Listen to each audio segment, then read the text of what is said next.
You need to know how much Cesar rides, because how many miles have you done on the motor? This one No, on the motor. On the motor, now I think how many vertical? 3,500, and I think it's around 150 something thousand. That's insane, right? Yeah. I think it's getting close to halfway through the space station.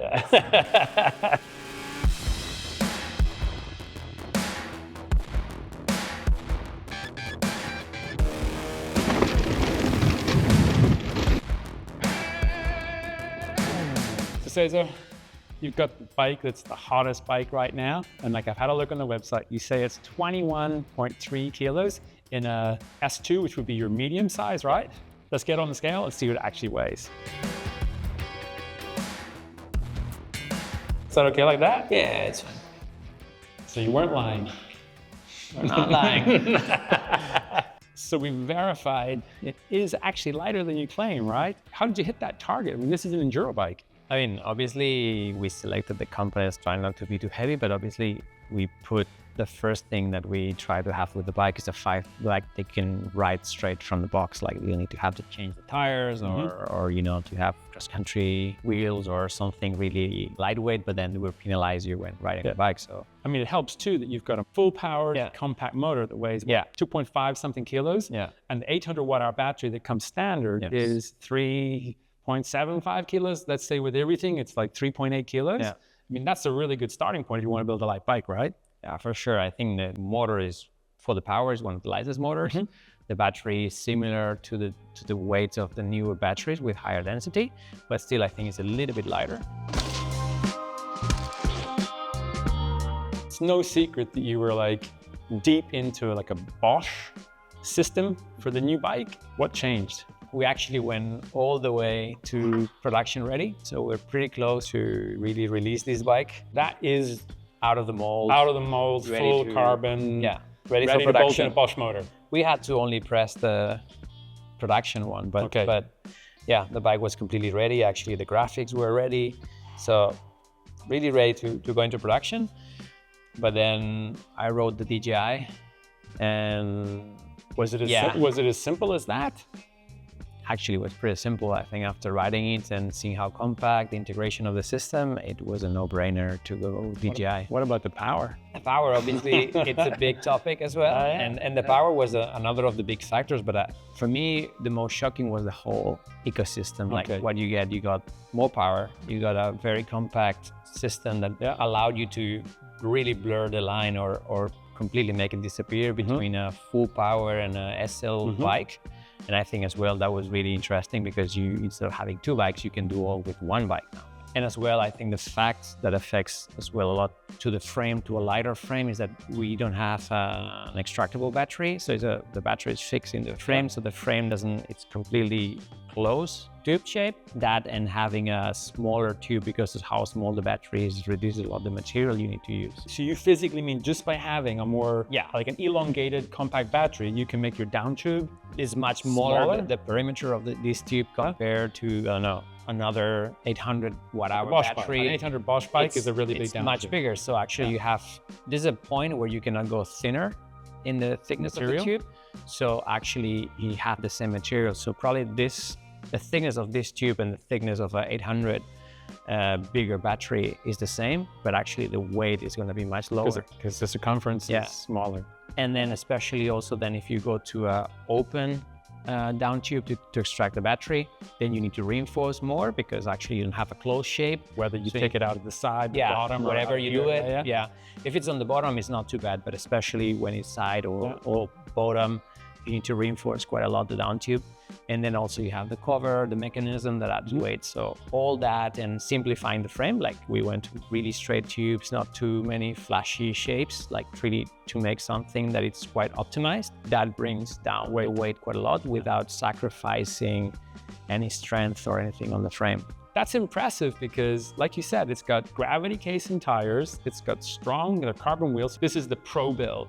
So this is currently your top end bike, right? I was really impressed with the spec and the price on the race build. I think it's 10,000 euros and about 8.5 in pounds. So like it's not a cheap bike, but it's got Fox factory suspension, it's got good bits. How much heavier do you think the cheaper bike's going to be? I mean, we haven't yet assembled one with a complete production, but the frame, the layup and everything on the frame is the same in weight-wise, so there's no weight difference in frame.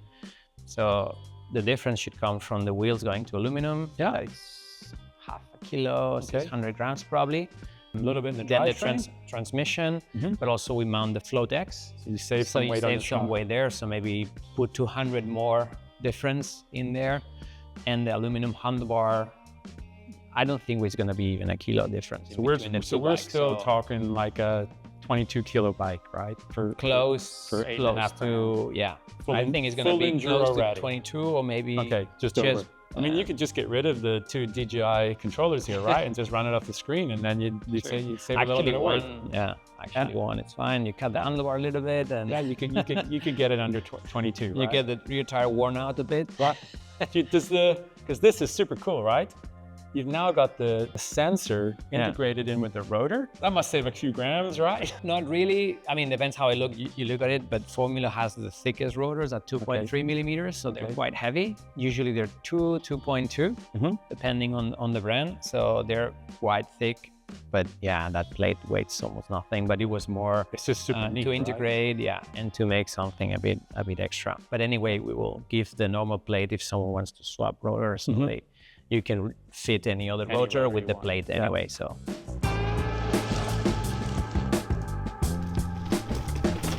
Cesar, you know, like, I'm into geometry. I call you a geek, but I'm just as geeky about just maybe different things. So this is a full-on enduro bike. What are we looking at in terms of geo? We said you had 3 sizes, S1 to S3. Yeah. Up to 190, more or less, with the centimeters in height for the S3. For the S3. It's 430, 460, 490 reach. Yeah. And then 63.5 for the head angle, 450 chainstay length. On the S2, this one, we had a 120 head tube. That is a bit on the higher side to have a more comfortable position. Like in the workshop yesterday, the first thing I measured was the BB height. And like you were like, I don't measure the BB height because you measure the drop and stuff. I like to know the BB height, and I measured it just over like 341, 342. And I've said on some bikes that that's for me that's too high. That's because they're shorter, they have less travel, and also it's really about how the bike behaves dynamically. Like it's a static measurement, right? Yeah, it depends as well, because this one, the first part is quite progressive on the suspension. So for the 30% on the shock, you get a little bit more on the rear. So in terms of once you're riding, it sits a little bit lower, but actually that's what you're gonna find out. And you've got 0 adjustments on this bike. Yes, initially we plan on having a high and a low position, but let's say the high is actually what is now, and it was lower, that it was even lower, and it will get the bike to 63 degrees. But it was a bit too much. We thought, like, for a lot of people tend to go, and because most bikes that had adjusting is because they have a very normal or conservative geometry, and the other one is a bit more fun or a bit more aggressive. But here, because it's already aggressive, we thought a lot of people, just because of inertia, they will go into the low position and they will start hitting the pedals and then complaining too slack. So after going back and forward, trying both, the gain it was not that much, really, like only if you will push really hard or bike parts. So we thought, let's make it simple, less parts, less possibility of creaking, noises, whatever. So we went for one to make things much easier for. Yeah, and I noticed on your website you have 2. What you have instead, which probably is equivalent of having a flip chip, is you have 2 sag settings, right? So you can tweak your geometry just with your shock pressure, right? Yes, if you want to go a bit lower on the back and you ride more aggressive on the front, you can get away with a little bit more sag on the back, because obviously you're weighting the bike more on the front and while pushing corners. So you can get away with a little bit extra sag. Also, when it's very steep, there's also less weight on the back. So that extra sag helps you with small bumps, compliance. And the bike is MX only. So you can convert it to a full, if you want a full 29 and stuff. And even though it's got the 29er chainstay length. Even though. It's got that chainstay length, not the 29er, but 450. Yeah, 450. But I always liked a bit longer chainstays, because it gives you more balance, and actually you can control a bit, getting the rear tire to slide a bit more. Obviously you cannot push that extremely with super short chainstays, you can get a lot of traction on the back if you really push. But once you are in flatter corners or the grip is low, then the front end tends to wash because you have too much traction. I think that's the key thing with the modern geometry, with the longer reaches and the slacker, the 63.5 degree head angles. You kind of need something to push onto the front, and like you can do that with chainstay or you can do it with suspension setup. Do you think that the riders on the smallest size, do you think they get penalized, or? It makes sense to balance the rear, but I don't think also you feel it that much once you get used to it. Like I have a friend who always rides on an S1 and quite advanced rider, and he never complained really like he's having issues.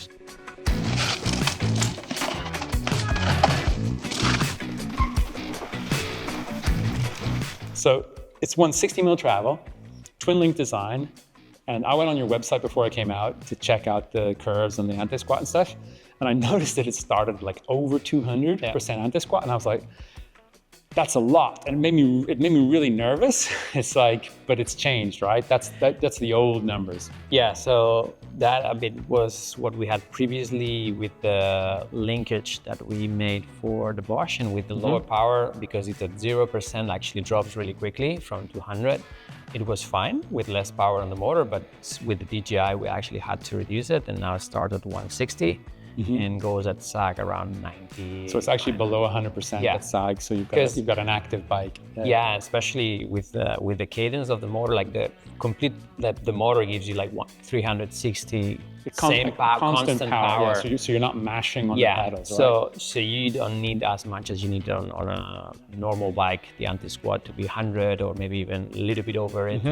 On this one you can get away, and you will see it when you ride it. And actually what it does, having the anti-squat a bit below the 100, is the suspension is much more active while you're pedaling. Yeah, and I also think that's really important on an e-bike because you sit down a lot, so you're seated a lot. You want the rear suspension to be like active while you're pedaling along and stuff. So like, because otherwise you get way more, one you're hitting the bumps faster, and you don't stop. No, and actually constant. You want the bike to keep in the sack. You want to, an e-bike I think wants higher cadence. So I think standing, then you're moving too much, it's not even comfortable, you get too tired. So I think e-bikes, the good thing is that you can ride pretty much everything seated down. I barely get standing. Even on steep hills, I'd rather drop the seat a bit so I keep the traction a bit more.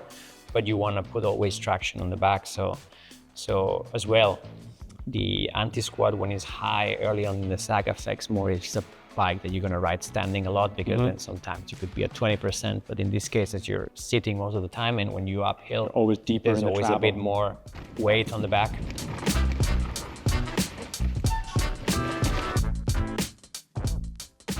So this is the alloy mule for the DJI bike, and it's a two-piece monocoque bonded aluminum. You machine each half, and then bond it and looks like bolt it together, right? Or is it all bonding?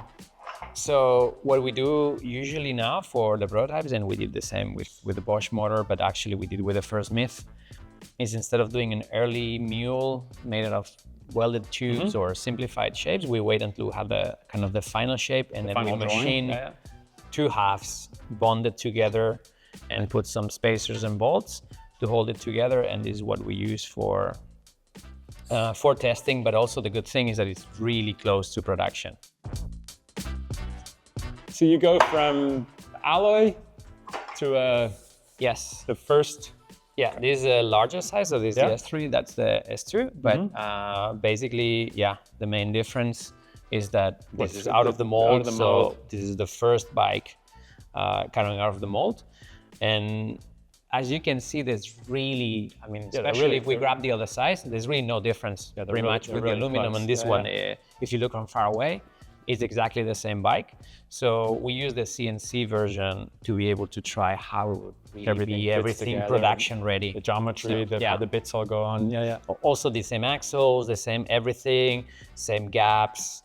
So when you ride it, you could see the clearance is not enough. Or, you get already to design the final mudguards, the final, everything, it's final. So were you able to use the rear end of the Bosch developed bike onto the DJI How bike? this started is because we wanted to do two bikes. we wanted to do an SX and a CX version. So we were quite advanced with the SX version of the bike, and both share the same linkage and the same rear triangle. They just had different front triangles. So when we did the switch to the DJI, instead of modifying, let's say, the CX version, we modified the SX version of the bike. It's already had the smaller down tube because we're planning on the 400. Smaller battery. So that speed up the whole process. But we kept the same kinematics. Well, actually not exactly the same. We fine-tuned them a bit because of the more power from the DJI, which we'll get to. But other than that, it was pretty much the same. The rear triangle actually is the same, so it's a little bit tweaking the linkage, but not really the rear triangle. Okay. So if we look at those kind of sort of, is that representative? If we do, or is the motor sit lower on this one? Yeah, this motor is a bit smaller, so it's a bit the center of the you more can like this, because actually the Bosch motor has it's a bit bigger. It's a bit bigger, so the bottom bracket is a bit, but it's something like this. So you can tell that one drops until here, and you can see it's a lot shorter and at the top, as well. Right? Yeah, I actually think it makes the bike look more normal. Your bikes can be polarizing, right? That was a bit the point of this bike, that you would really like it or you will hate it. Okay. We wanted to make a bit of a statement. And I think now we went more towards the style of the very first generation, where it's a bit more a cleaner bike, not really over-designed. Actually, it's as close as you can probably get to a triangle. Yeah. Really straight tubes, not over-designed. Pretty simplistic, but I think we have a bit of the Unno looks with the flat top tube. I think the general feedback from all of the comments on social media is that everybody loves how it looks. Hopefully they love how they ride it. We still have to find that out, right? Yeah. So Cesar, that covers the transition from the Bosch motor to the DJI motor, but like they're not the only changes you made to the frame, right? For the latest generation of the bike. No, for the latest generation, from the original and first version Mith, like we tried to refine a bit the feedback we got from customers. And obviously, one of the biggest ones, it was the seat post length, but actually the seat post length was not the issue. It was more the insertion of the post. So basically, we dropped the shock. So now we have around 65 millimeters more of insert, and that allows us to make a shorter seat tube and to spec longer seat posts in each side compared to previously. And then the other important thing as well that customers wanted to improve, it's the shock accessibility. So you get the shock pump on, get to the dial, all the simple things, right? It was a bit harder to get into some of the settings, and so now the shock is completely exposed. It's super easy to set up. And then the biggest topic probably in the bicycle industry, no more cable through the headset. So we went old school. And cables out. And more holes in the head tube. Yeah. And basically, the other important part was the linkage. We increased the bearings on the linkage to... The bearing size? Yeah, the bearing size to extend the lifetime of the bearings, and that's why now we offer lifetime warranty on the bearings. Basically, here you can tell the big difference. This is the new bearing, this is the old bearing. So this is 11 grams, this is 25 grams. It's more than double of the steel in the new one. And how many of those are in the bike? There's 6 of this, and we still 2 of this in just a lower link in the back, because it's really wide, so the loads there are really small. So, and then the other thing that we did was to add a rubber sealing on each of the bearings. You can swap it if you want, you can change it. That bar seals completely the bearing to avoid getting water ingress or anything. So. And there, all the points are completely sealed like that. Yeah, small changes that no one sees, but could make a big difference to your experience actually, with the bike, right? Yeah. The whole point is that we had, after some kilometers, on the maybe not enough kilometers, we had some creaking early on. We solved it after, but on this bike we wanted to even extend more the time between maintenance of the bearings or changing the bearings. So like we said, no one wants to do any maintenance, right? Yeah. It's enough to oil your chain. So one more thing, say, before we go. What's this hole for? Yeah, this is to be able to fit the 600 watt-hour battery. All the bikes have the 800 as standard, all the bikes come the 800, but you can fit the 600 if you want to lose. So are you going to do a crazy SL version? Who knows? What do you mean? You know, you're the guy that runs the show, man. Come on. If no one knows, if you don't know, no one knows, right? We're thinking about it. Yeah. We're thinking. I'm definitely building one for myself to try out and experience it. Talking a bit now personally, I made the bike I wanted for myself. Right. Why wouldn't you, right?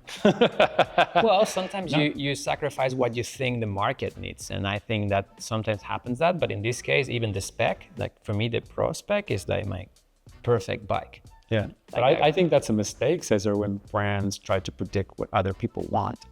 Because I'll be straight up with you, when I test the bikes, if I ride a bike that I really like, it's the best bike. I can't guess how someone else is going to ride it. I can't guess what they're going to do with it. I can't guess how they ride, what they like. I'm just like, hey, look, I've ridden these bikes. For me, this is the best one.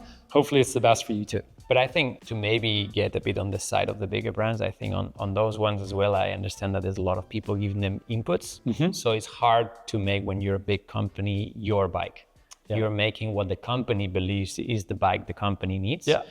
And I think it's the difference when you're very small, because you forget about that. It's not designed by and you do whatever you want. And there's other brands where even have longer travel. Crestline, for example, I know the guys, and they like to jump a lot and go big. And that bike, it's even more travel, because that's what they do. And they build their bike for their needs. And for me, this is what I like riding. I think can do pretty much everything really well. On one bike. So you get everything in there in one bike. I'm like everybody else that's seen it. I'm pretty much blown away, right? I think you have a moment right now. You have the motor that everybody wants. You have a bike that looks amazing. You have the right travel for an e-bike. I think the 170, 160 really hits the sweet spot of like, why wouldn't you have more travel? We've shown already there's not a weight penalty. Even with the proper tires, you get the 38 fork. I mean, I think you've nailed it.